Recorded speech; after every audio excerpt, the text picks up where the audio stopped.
And we're back. We're still here, still talking with Keith Smith of formerly the Anarchy Club, as well as the 27 Club, Dead Star Cult, and now Type 66. So go ahead and tell us a little more about this Type 66 you got going on. All right, cool.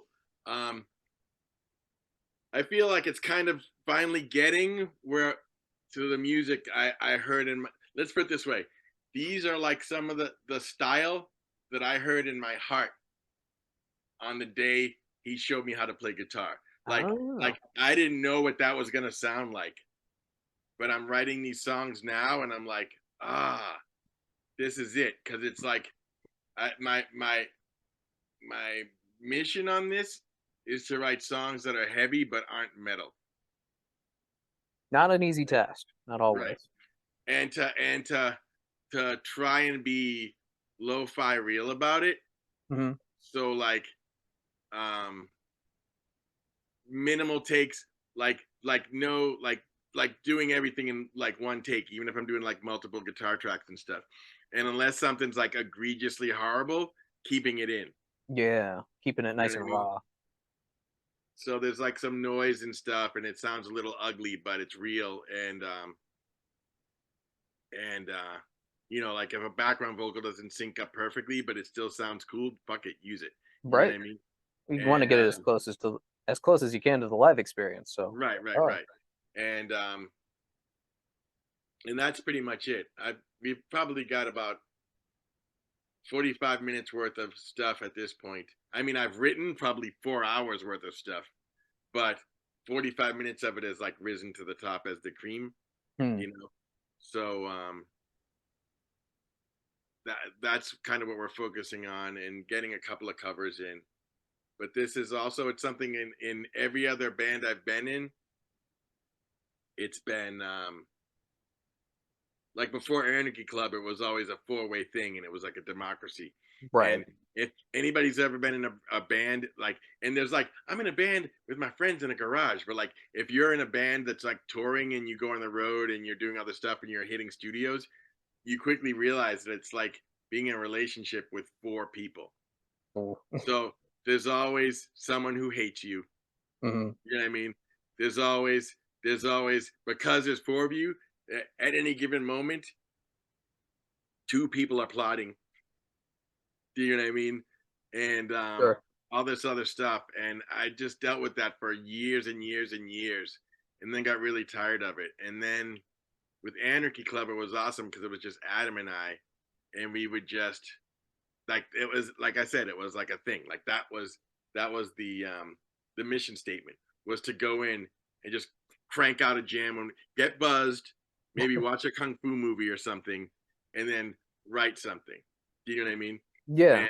And write some songs. And he would drive me hard, but I'm grateful for it because he was just like, "You're a creative motherfucker. Be creative."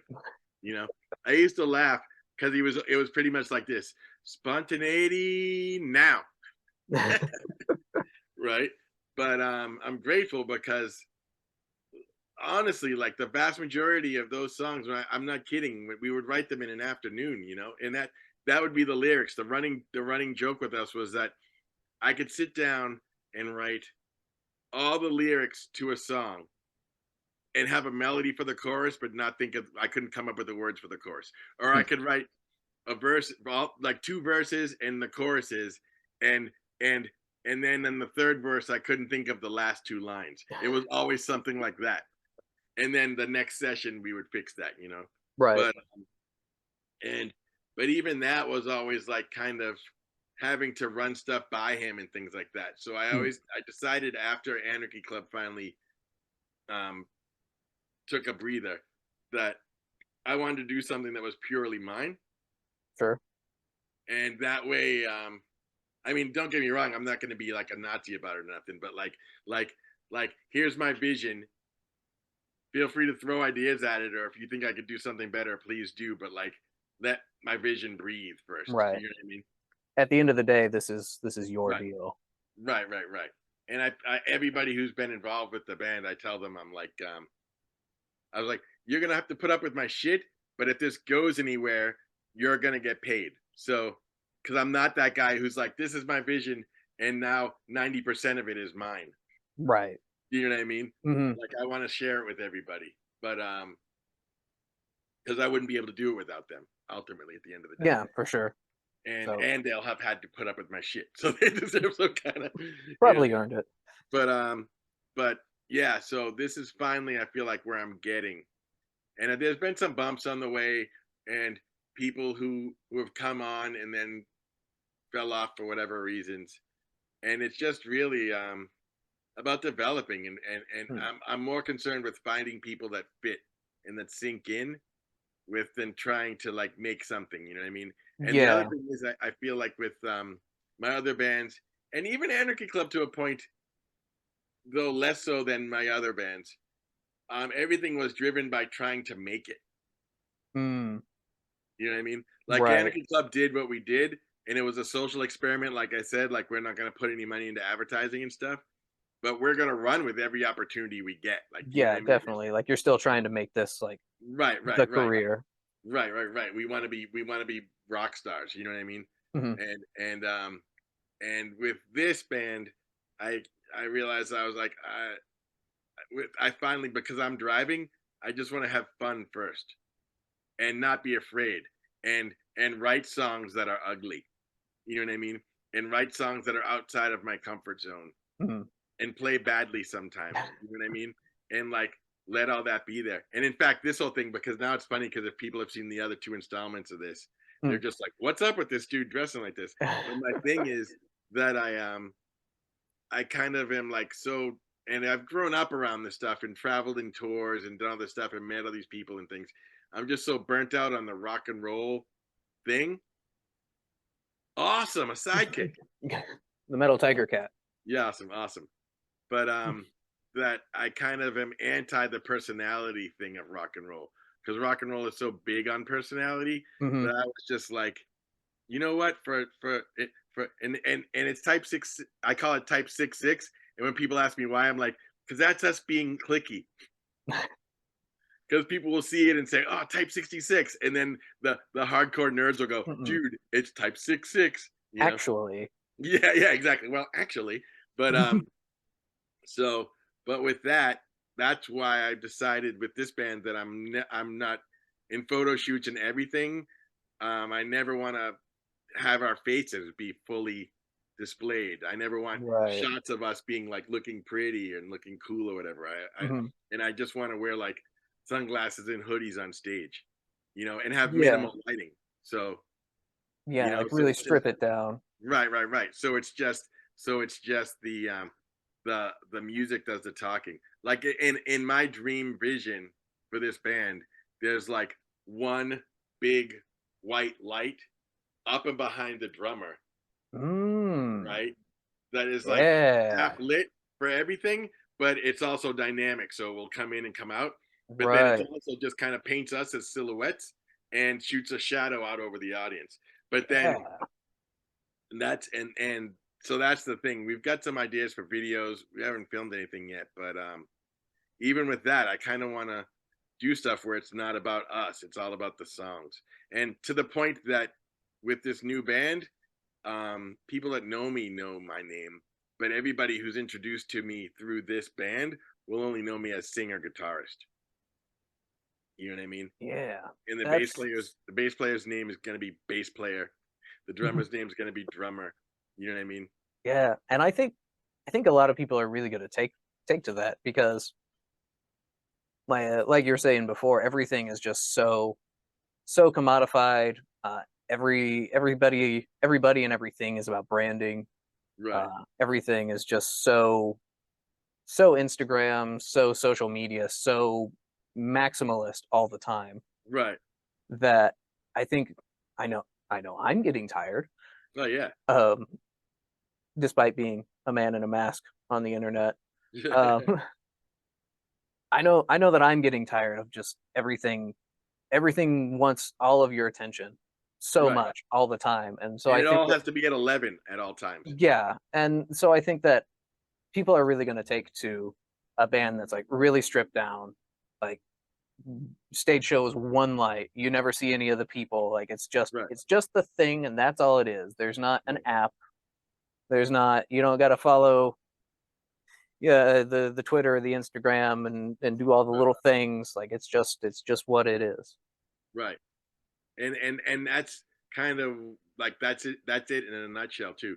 And I realize that, I mean, because there's always the people who are like, yeah, that's what you can do, but people are going to take pictures of you at shows, and I'm like, that's fine. But if everything we put out is Mhm. in this aesthetic, the message still comes across. Right. You know what I And I mean? think and I think there's already been quite a bit of turn towards that already, at least in the metal community, also in the country crowd, Yeah. because there's a lot of bands and artists in Mask these days. Oh yeah. Oh Obviously, yeah. first, Dude's amazing. Orville Peck. yeah, he's so good.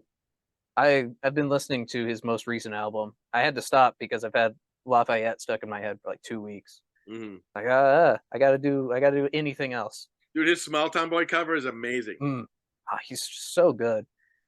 Good country music now is coming from all the places country music shouldn't come from.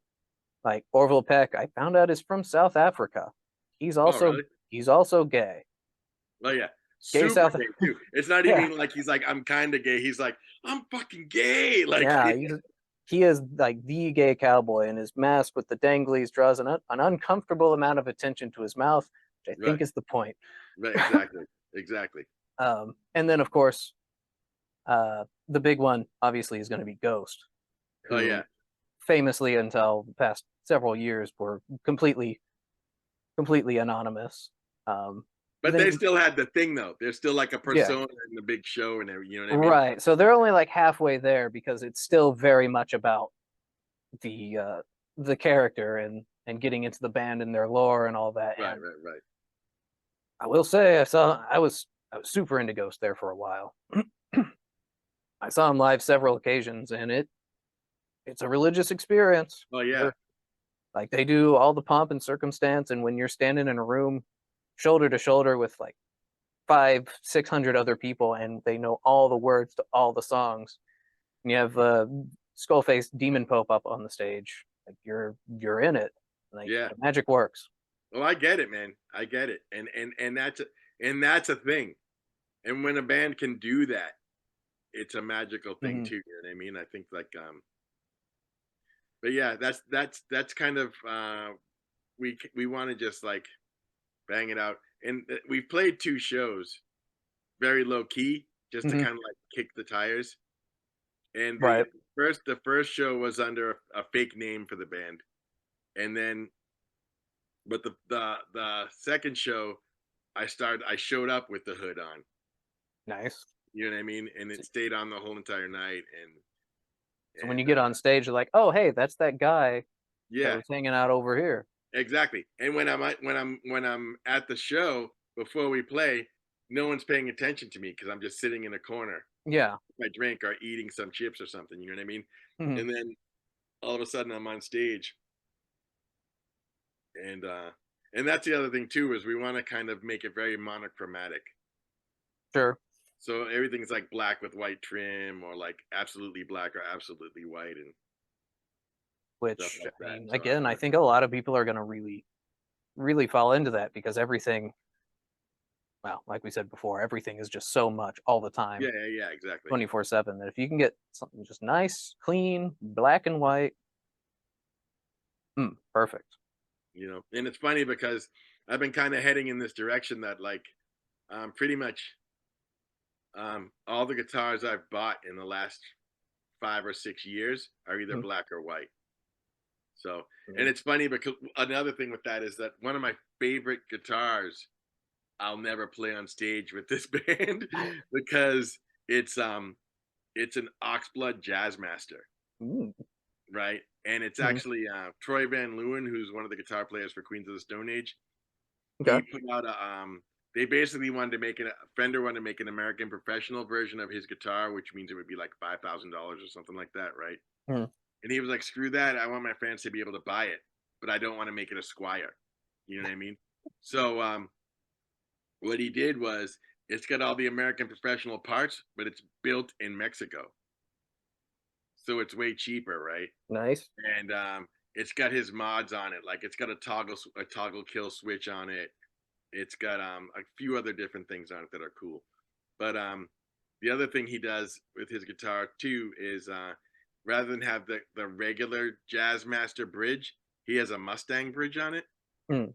And but the funny thing is that's just because he wanted to save the people money when they bought it. Because if you watch any videos of him playing one, he's like, he immediately when he got his takes that bridge off and puts on this company called Master Bridge, which is Mm. they make vintage bridge styles, and he puts that on. He's like, this is the Mm. one you should have. So Advertising. right, and sponsorship, right? But it's Yeah. also he's like, this is how you get a $5,000 guitar and only have to pay like $2,000 for it or something, $1,500. But But that's punk rock. yeah, exactly. So so but I love the sound of that guitar. There's something about Jazz Masters and those like soap bar pickups that just has this like warm creepiness to it. But yeah, I all my guitars these days that I play are black and white, and Well, just do it's hard to mess up black and white. exactly. You can't fail, and it's So easy to do. Like I tell my like the bandmates too. It's just like just do it, even if it's just like take a guitar and spray paint it. That's cool too. Like as long as it's black or white. yeah, exactly. And none of this brass hardware shit either. It's got to be chrome. But yeah, so that's that with Type 66. We're doing stuff now. I'm trying to set stuff up so that we can maybe hit the studio over the summer. Mm. Cause that's another thing too. I love the whole DIY thing. Like all of Anarchy Club was recorded in Adam's living room. All of it. Also punk rock. Yeah. Well, even more punk rock because like half of it was recorded while we were drinking absinthe, like real absinthe from Europe. So there's a funny thing between us that like some of our friends in Boston know, and I'll share that when Mm. we got the first order of bottles from Europe, it was this company that would send them to us in shoe boxes, Mm. right? Like to And get through customs. yeah, Nice. right. And we're sitting there drinking it, and he lived on a very at the time he lived had an apartment on a very fancy street in the heart of Boston. Mhm. And so I would just for looking for ideas, I would just stare out the window. And so we're drinking absinthe and just hanging out and trying to run ideas off of each other. And this is from Adam's perspective, okay? Uh, he's watching me, and like my second glass in, I just start staring out the window, and I don't say anything for like 45 minutes, right? And then I turn to him and I take a sip and I said, I completely understand the mindset of French Impressionist painters now. And he was like, okay, I think it's time for us to start writing. That's the signal. Yeah. But yeah, so but yeah, this is with on the flip side of that with Type 66, I really want to go back to the like everybody just goes into the studio like a Nirvana Bleach thing, like a Jack Mm. and Dino thing. Like we just go into the studio and bang the whole thing out in like 6 hours. You know what I mean? Yeah, absolutely. You just go And in, then just yeah, exactly. And what we have, and we pick the best like 3 songs out of that and release it. yeah. I mean, I was gonna say, beat poets. That's where I'm going with this. Okay. Um, punk rock. I think you can draw a line, a historical line from punk rock into beat poetry and the writers of the time, where Oh yeah. first thought, best thought. Like you get an idea, just put it on the paper. Don't touch it. Just put it out there in its purest form. Right. Well, again, like I said before, what was that in the last installment? But the true rock thing, like I think Mm-hmm. all of that really goes back to like the Flappers, Mm-hmm. right? And even that then goes back to like the black jazz dudes, which goes back to the blues dudes. Mm-hmm. Enter Robert Johnson, the first member of the 27 Club. Like, do you know what I mean? Mm-hmm. Like, and I think it all comes from there's something, and I would argue that Robert Johnson is sort of like the seed for everything that came afterwards. whether he never lived to see it, but um, because he influenced all these people that influenced people that became huge. Like he influenced 50s guys, those guys influenced the Rolling Stones, and then all these things just go down. Right. The And rest is history. right. And I think that like if you follow the trail, even with bands who should have just stopped playing forever ago, all Yeah. the great ones that rise to the top musically at some point were punk as fuck. Like, you know what I mean? Hmm. Like hell, the Beatles were basically angry leather jacket wearing drunks with DA haircuts, like Fondy haircuts, and then they cleaned up to make records. Like, do you know what I mean? And then they took a Right. bunch of acid and smoked weed with Bob Dylan and completely changed their whole pop sound. Um, and that's all documented, so it's easy to see. But like, yeah, you know, the Rolling Stones were just like a blues heavy rock band sort of, and all these things. But I think it all clicks back to this, like I said, going to the flappers and stuff. It's just an anti-establishment thing where people are tired of the norm, so they cut something out for themselves.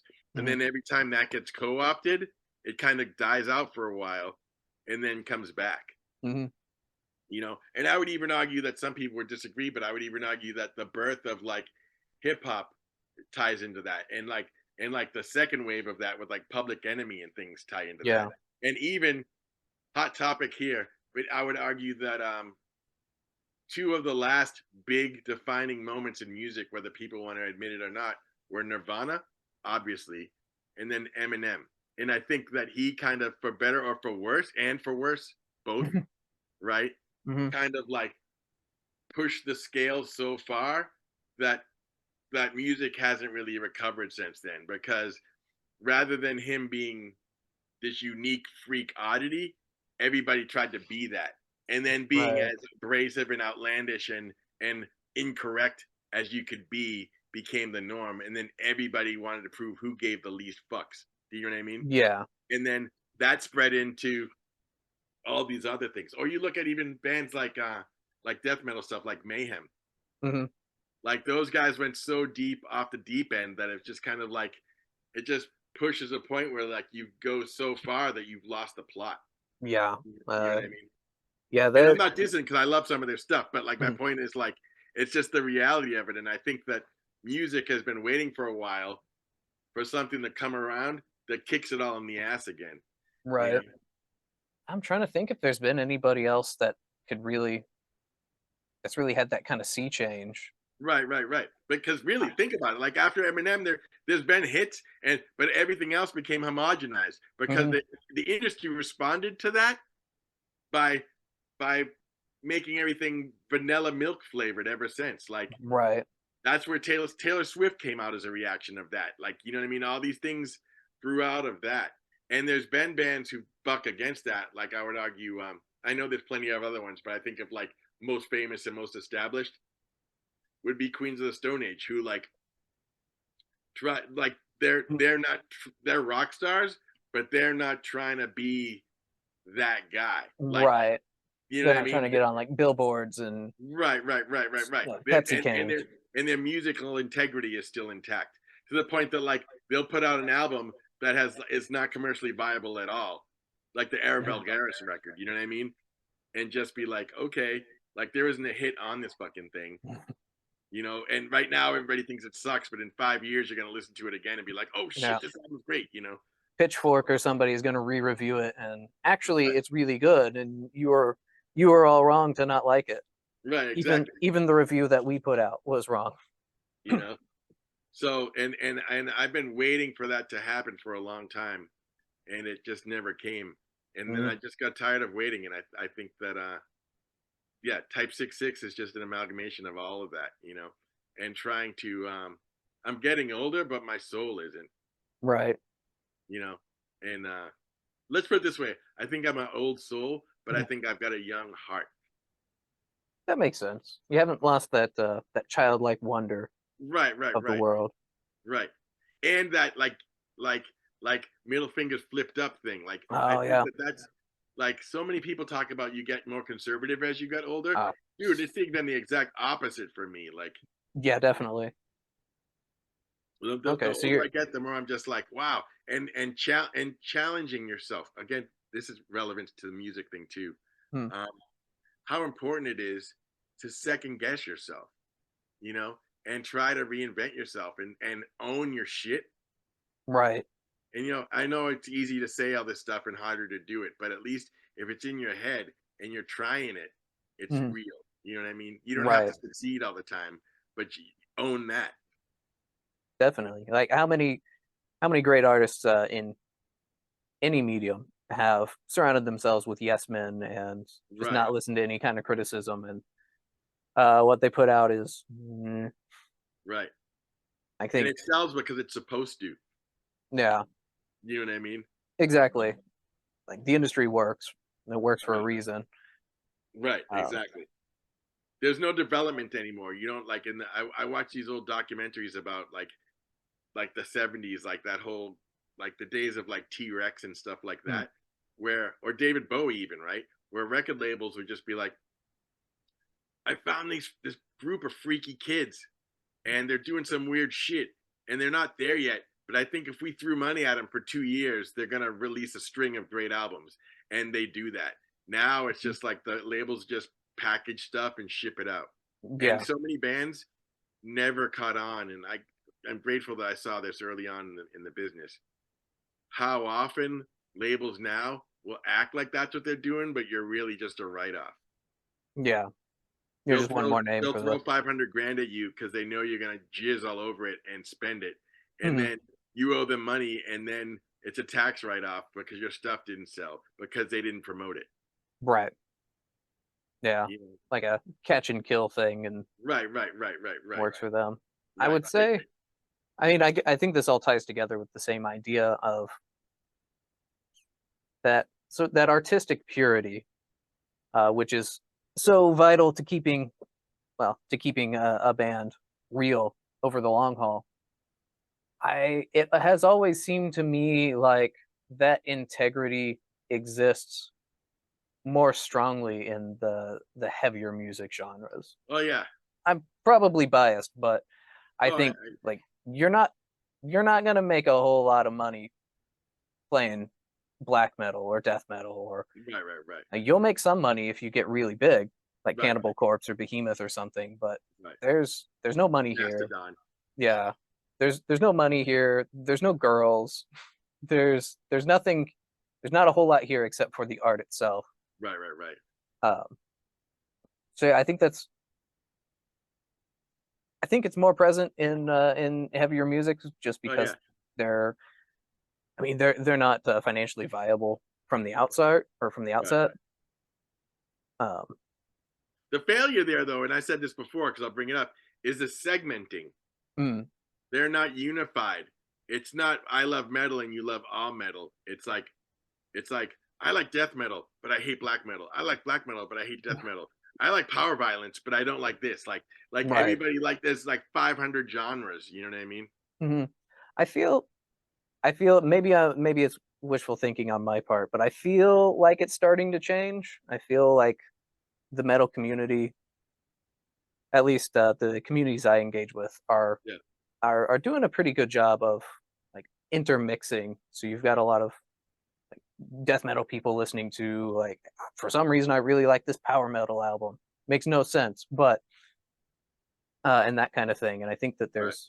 I think the community has luckily, thankfully, evolved in some really healthy ways. Then there's a whole other video, not for this interview, but metal. There's metal, and then there's metal. I don't want to use the Right. term real metal, but you know what I mean. Yeah. There's metal, and then there's metal. Right. Like you've got stuff like Motionless in White or Volbeat or Five Finger Death Punch. Oh, dude. Or go deep, and say Leng Che. Oh, I don't even know that one. Oh, dude. Like 35-second to minute long songs that are Nice. just so brutal your skin peels off, but some of The it's really good. uh, Grindcore, I'm guessing. Yeah, yeah, yeah. Nice. Um, Um, so yeah, but like I think that I'm trying to remember the name of this record. They had this one record. Let me look it up on my phone. But yeah, like you've got these surface metal or these surface level metal bands, and that's what the public thinks of. But then when I talk about metal, when I think about metal, is a Oh yeah, and completely that's different the animal. thing. We're not talking about the same thing at all. So it's really easy for me to forget that. Well, it's funny too because people um, will say metal, and then they'll say something as ridiculous as Queens of the Stone Age is metal, and it's Yeah, like, it's like, no, they're no, not. You know what I mean? Or they'll say ACDC is metal, and it's like, yeah, no, no, they're not. And much to metal's chagrin, like dismay, and he said it publicly a million times. Lemmy was like, I associate more with the punks than the metalheads. He's like, right, we're a rock and roll band, but we when it comes to ideals and things like that, and where my head's at, I'm way closer to the punk side than the metal side. You know what I mean? yeah, And I think that that's stuff like that is the people on the outside who don't get it just assume that that's all metal because they don't understand. yeah. And or Metallica will be their one niche Mm, thing in where they're like, I know this, so I get it, or Slayer, but they yeah. don't go deeper There's than that. there's so much more. There was a time where I thought I knew every metal band, and then I found out I was so wrong, Yeah, so hilariously, laughably wrong. Because that's and I mean I've got a lot of ideas that I feel are unique to the metal community, but maybe it's just because I'm not tuned into the others so much. But the the metal genre and the community is so big in ways yeah, that people on the outside don't understand. Like it's not just angry white guy music in America. Like this is a global thing. oh yeah, Like there's uh Sri Lankan war metal scene. There's a ton of grindcore bands coming out of Indonesia. There's a whole leather clad death metal scene in Africa. yeah. I was just gonna bring them up, and they're hardcore dudes, like 100 Yeah, degrees out, and they're wearing like leather pants and spike jackets and stuff. yeah. It gets to 80 degrees here, and I'm whining, and I got no sleeves and shorts, and these guys are out there in like Nigeria or wherever in like leather jacket, leather pants, big old hat. Yeah, leather cowboy hats and stuff. Yeah, it's nuts, and it's so cool because of that purity of intent, that Right. unadulterated artistic purity it's able to affect people all over the world. Like the Taylor Swift, what does she mean to somebody in Nigeria? Right. The thing is, though, too, this is one of the things I think was coming full circle to Guitar Hero and Rock Band. Hmm, One of the greatest things that those games did was it brought young people back to rock. definitely. You know what I Yeah. mean? And I think that that's when I go to shows and stuff, like heavier rock shows. That's the thing I notice the most is the absence of like younger kids going and stuff like Hmm. that. Even established bands where they could go to the show, like you know what I mean, Yeah. all ages shows, and you go to an all ages show, and the youngest person there is like 32. You know what I Yeah. mean? Like my girlfriend and I went to see Alice Cooper finally a few weeks ago. I think we were probably some of the youngest people there, aside Yeah, from maybe somebody might have brought their kids. a dear friend of mine's there, guitar tech. Oh, sick. Yeah, That's cool. They do a really and good has show been for still. years. And fun fact, he was briefly a guitar player in Anarchy Club in the first incarnation of the band. Well, small world. Yeah. Uh, hmm, what was I gonna say? I don't know. So, anyways, yeah, I remember I was in junior high and high school when Guitar Hero and Rock Band were really starting to pop off, and I remember just how big music as a marketable thing became. Yeah, Suddenly, everything had guitars on it. Every show on Disney Channel or whatever was about either being a musician or, I mean, Hannah Montana and School Camp Rock or whatever it was yeah. were like these two big cultural phenomenons that came out of that era, and like it's not hard to draw that comparison. So They ran out of drumsticks. There was actually a thing with like Ludwig and stuff. They ran out of drumsticks because they were all being used. They were selling so many units of Rock Band Hmm. that they couldn't keep up with the demand. And and Fender guitars had like record sales through that, you know. Yeah, And Gibson too, but Fender was the one I think that really cashed in on that. mhm. I don't I don't know that we've seen the full effects of that yet, like Oh yeah. creatively. Well, it's interesting and it's funny because it's not someone you would have expected. But I always said back then when people said, "Why are you doing this?" and I said, "So that when I'm older, there'll be a band and they'll be really famous and they'll be blowing up, and someone will ask them like, 'What made you get into music?' and they'll say Guitar Hero and Rock Band." And the Mhm. humor is, you know who did that? Post Mm. Malone. Nice. You know, and That's a it's gift. funny because people laugh about that because it's not his genre is not the thing, but at Mhm. the end of the day, dude did a song with Ozzy, 2 songs with Ozzy. Right. You Like know what I mean? And like he's like doing different stuff, and he always pays. I mean, he's got a Kurt Cobain tattoo. You know what I mean? Like yeah, so. he's famous for just being like in love with music, not Right, just right, a right, specific genre right. And haters are like so gonna many. hate, and you might not like his music, but like that's his thing. Yeah, he just Yeah. loves music. You know. So but yeah, I'm still waiting to see that. I joke all the time that that I would really appreciate it if some band blew up and then they covered an Anarchy Club song, so I'd never have to work again. One day. It can still Yeah, happen. exactly. Just one. You Just know, one. Lemmy used to always joke that "Mama, I'm coming home" made the Mhm. royalties from that writing that for Ozzy made him more money than he ever made from Motorhead Yeah. combined. So What a man. What an important and unique character that yeah. Lemmy Kilmister was. And Oh, right. he's that one guy that can like bridge the punk metal gap. Right. Because back when they're really adversarial because the ideals are totally different. But Right. yeah, what a guy. And also, when I was talking about that always check yourself thing, Hmm. over time he did that. Like you can lyrically listening to their music over the decades, his mindset on a lot of stuff is way different towards the end of his career than Mhm. it was earlier on. And like a lot more like open minded. And not that he was ever closed minded or like that, but you know what I Right. mean? Like like even like he collected all the Nazi shit and he used to wear it on stage, but then Mhm. he stopped wearing that stuff. You know what I mean? Right. And Because it and sends a message and not everybody's gonna know what Lemmy Kilmister's about. right, right, right. And so but stuff like that and just like and I would actually say on a side note to that, of all the bands who stuck around too long, right? Mhm. Motorhead to me was the only one that still had a place and weren't sticking around too long. They were still putting out good records. You know Yeah. what I mean? I feel like all the way up to the end, all the way up to the end, it was at the very worst, you were still going to get like a couple of good songs. We're Yeah. down to like a minute now. So, Right. So we're gonna break again. We'll be right okay. back, All and right. we're gonna change pace and talk about something other than music for a little bit. Okay, cool. Later.